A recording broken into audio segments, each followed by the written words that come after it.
Hello students, today we will start our next topic of chapter 3 nationalism in India। हमने जो पिछले topic थे उसमें हमने पढ़ा था कि जो ये महात्मा गांधी जो रोल्ट एक्ट शुरू हुआ था उसके लिए सत्याग्रह शुरू किया था, वो टाउन्स में, सिटीज़ के अंदर और जो प्लांटेशन वर्कर्स में कैसे फैल गया था। और महात्मा गांधी ने उसको जो नॉन कोऑपरेशन मूवमेंट को वापस ले लिया था, जो चोरी चोरा की घटना की वजह से, क्योंकि वो ज़्यादा वायलेंट हो गया था। अब जो हमारा नेक्स्ट टॉपिक होगा वो होगा सिविल डिसओबीडेंस मूवमेंट। अब ये civil disobedience movement Mahatma Gandhi ने क्या किया, जब नॉन कोऑपरेशन मूवमेंट वापस ले लिया तो अब उसने सोचा कि और जो सेकंड जो मूवमेंट है इसका नेशनल लेवल का, वो सिविल डिसओबीडेंस मूवमेंट है।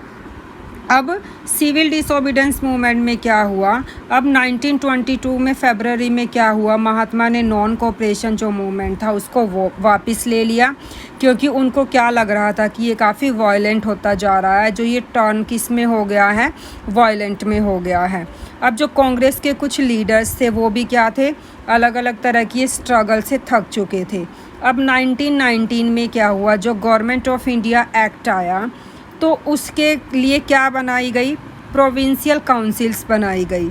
अब प्रोविंशियल काउंसिल बनाई गई, उसमें कुछ ज़्यादातर लीडर क्या थे, उसमें पार्टिसिपेट करना चाहते थे, इसलिए वो भी थोड़े से ठंडे पड़ गए थे जो आंदोलन चल रहा था उसमें, क्योंकि वो ज़्यादा से ज़्यादा वोट इकट्ठा करने चाहते थे।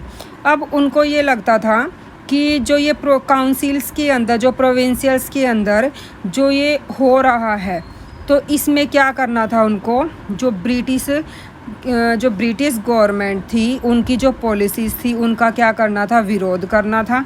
और साथ के साथ जो कानून थे, जो ब्रिटिश आर्ग्यू करना था जो डेमोन्स्ट्रेशन को लेके, और साथ के साथ जो कोर्ट के अंदर थी, जो उसमें चेंजेस के लिए, रिफॉर्म्स लाने के लिए क्या करनी थी, बहस करनी थी, बातचीत करनी थी।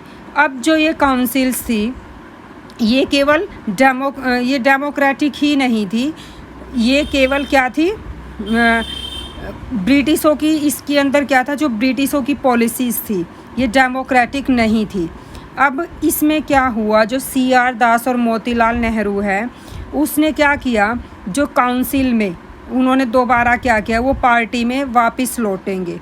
वापस लौटने के बाद वो क्या करेंगे, पार्टी के अंदर ही उन्होंने कौन सी पार्टी बनाई, उन्होंने स्वराज पार्टी बनाई, कि वो अपनी अलग से क्या बनाएंगे, एक स्वराज पार्टी बनाएंगे। अब जो जवाहरलाल नेहरू थे और सुभाष चंद्र बोस थे उन्होंने भी क्या किया, अब ये ऐसे नेता थे, यंगर लीडर्स थे, अब उन्होंने क्या किया, पूर्ण दबाव, मतलब कि ज़्यादा से ज़्यादा वो लोगों को इकट्ठा करना चाहते थे और वो फुल इंडिपेंडेंस चाहते थे, इसलिए उन्होंने उग्र, मतलब कि प्रेस द रेडिकल मास मतलब कि उन्होंने उग्र जन आंदोलन क्या कर दिए थे, शुरू कर दिए थे। अब इसमें क्या हुआ, इस सिचुएशन में क्या हुआ, इंटरनल उनकी डिबेट हुई, बहस हुई, किसके बीच में, वहाँ के जो माहौल था उसके बारे में लेके बहस हुई कि जो हमारा जो ये 20 साल है, जो पिछले हमारे जो 20 साल हैं, उन आखिरी सालों के अंदर जो इंडियन पॉलिटिक्स है वो उसकी रूपरेखा कैसी है, मतलब कि उसकी शेप कैसी है। फिर उसमें क्या हुआ, जब फर्स्ट एफर्ट क्या डाला गया था उसके अंदर, जो फर्स्ट इफ़ेक्ट था वो था वर्ल्ड वाइड इकोनॉमिक डिप्रेशन, मतलब कि ये किसकी, क्योंकि 1914 में क्या हुआ था, वर्ल्ड वॉर हुआ था, जिसकी वजह से इकोनॉमिक डिप्रेशन आ गई थी। अब 1926 में क्या हुआ, अब 1926 में क्या हुआ, जो एग्रीकल्चरल प्रोडक्ट थे उनकी क्या हो गई थी, जो कीमतें थी वो सारी की सारी गिर गई थी। अब 1930 में जाते जाते क्या हो गई थी, वो पूरी तरह से कोलैप्स्ड हो गई थी। जो डिमांड थी इंडस्ट्रियल एग्रीकल्चर गुड्स की वो भी क्या हो गई थी, धीरे धीरे गिरती जा रही थी। उनका एक्सपोर्ट क्या हो गया था, जो निर्यात था वो कम हो गया था।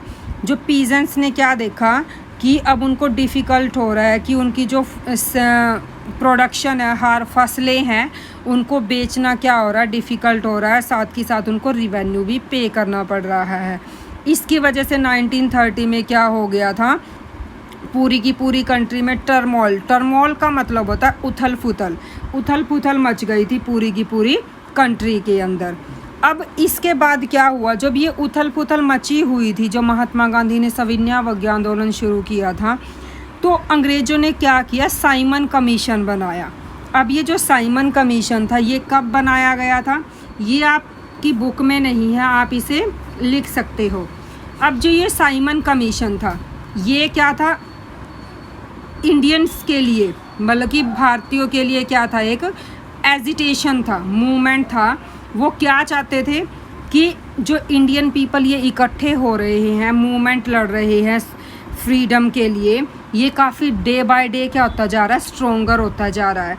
तो 1927 में उन्होंने क्या सोचा, ब्रिटिश गवर्नमेंट ने, कि उन्होंने एक सर जॉन साइमन को क्या बना दिया गया, इस कमीशन का इंचार्ज बना दिया गया, और इसीलिए इसको साइमन कमीशन का नाम दिया गया 1927 में।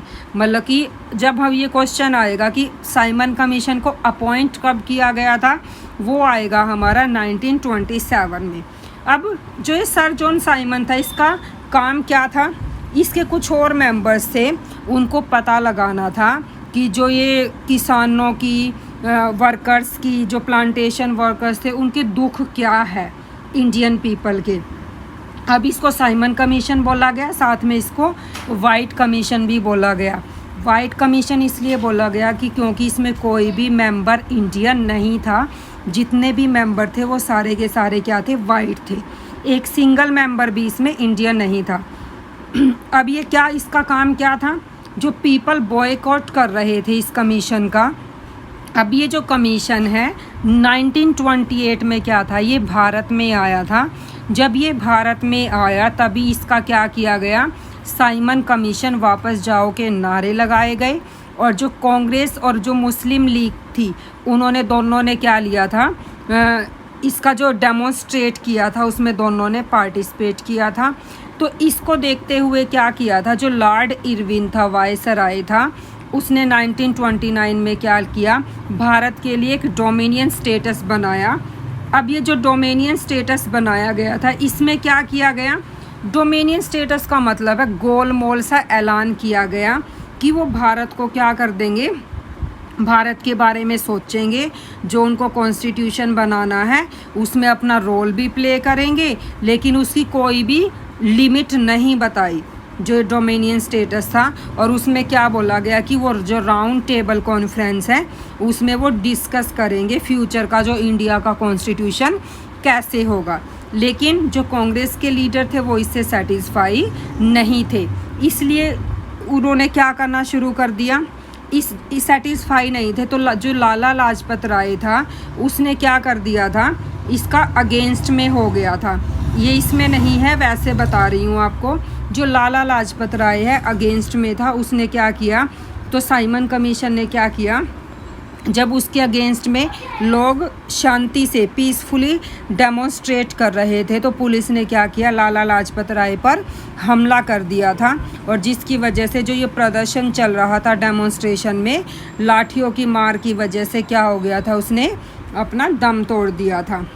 अब जो जवाहरलाल नेहरू, सुभाष चंद्र बोस थे, ये हमारे कैसे थे, एग्रेसिव, मतलब कि रेडिकल लीडर्स थे, मतलब कि उदारवादी थे। अब इन्होंने क्या किया, ये ज़्यादातर क्या थे, किसके पक्ष में थे, डोमिनियन स्टेटस के क्या थे, पक्ष में थे। लेकिन इनका क्या था, जो प्रभाव था वो भी क्या होता जा रहा था, घटता जा रहा था, क्योंकि ये इसके अगेंस्ट में नहीं थे बल्कि उसके फेवर में थे। अब दिसंबर 1929 में क्या हुआ, जो प्रेसिडेंसी में जो जवाहरलाल नेहरू ने, जो लाहौर कांग्रेस में क्या हुआ, एक मीटिंग हुई, मतलब कि कॉन्फ्रेंस हुई, जिसमें डिमांड क्या रखी गई, जवाहरलाल नेहरू ने पूर्ण स्वराज की मांग रखी कि इंडिया को क्या मिलनी चाहिए, फुल इंडिपेंडेंस मिलनी चाहिए। इसलिए उन्होंने क्या कर दिया, जो जनवरी 26 1930 को एक अपना इंडिपेंडेंस डे मनाया गया, सेलिब्रेट कर दिया गया। और उसी में ही जो पहली बार हमारा जो जन गण मन था गाया गया था, वो 26 जनवरी 1930 को ही गाया गया था। अब इस दिन उन्होंने डिक्लेयर तो कर दिया कि ये स्वतंत्रता दिवस के रूप में मनाएंगे और लोगों ने क्या प्लेज की कि वो क्या करेंगे, संघर्ष की प्लेज की, मतलब कि वो स्ट्रगल करेंगे। अब उन्होंने सेलिब्रेट करना शुरू कर दिया, मतलब कि अब ये जो डे था उन्होंने एज अ सेलिब्रेशन की तरह मनाया कि वो क्या है और वो इसको ध्यान में रखेंगे। अब साथ के साथ जो महात्मा गांधी था, अब उसने भी अलग तरीके ढूंढ लिए थे कि जो एब्स्ट्रैक्ट आइडिया, मतलब कि जो उसके भावात्मक जो विचार थे ना महात्मा गांधी के, अब उसने भी उनके ऊपर क्या करना शुरू कर दिया था, सोचना शुरू कर दिया था। और वो उनको क्या करेंगे कि फ्रीडम है किस तरह से आ सकती है और जो एवरीडे लाइफ है वो कैसे हमारी स्टेबल हो सकती है, इसके बारे में उसने सोचना शुरू कर दिया था। अब जो नेक्स्ट, इसीलिए उसने ज़्यादा सोचना शुरू कर दिया कि वो कैसे तरह से ये मूवमेंट को आगे बढ़ाएगा, तो इसलिए उसने क्या किया था, salt march and the civil disobedience movement, मतलब कि नमक यात्रा और सविनय अवज्ञा आंदोलन शुरू किया था। अब इसको हम नेक्स्ट वीडियो में कंटिन्यू करेंगे।